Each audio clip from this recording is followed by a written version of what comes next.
Pinagsama-sama niya ang tatlo. Hindi ako mapalagay, bulong niya. Pakiramdam ko'y sinusundan ako. Bigla siyang nangisay, dumugo ang ilong at lumabas ang itim na likido sa kanyang bibig. Patay siya bago pa man sumapit ang alas 12 ng gabi.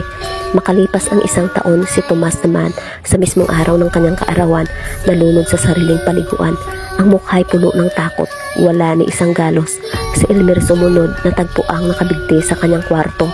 Walang lubid, ngunit parang may humahawak sa kanyang liig. At si Lando nagtangkang tumakas, nagpalit ng pangalan, lumipat ng bayan. Ngunit sa gabi ng kanyang ika-30 kaarawan, nakita siyang gumagala sa tabi ng gubat. Tila wala sa sarili. Kinaumagahan natagpuan siyang patay sa tabi ng balon. Nakangiti pero ang matay wala ng liwanag. Sa huli, ang sumpa ay di matatakasan. Ang balon ngayon tinutubuan ng damot, tahimik sa araw. Ngunit kapag sumapit ang gabi, may umiiyak pa ring tinig. Mga tinig ng 2 boses na matagal nang isinaalang-alang kapalit ng ginto.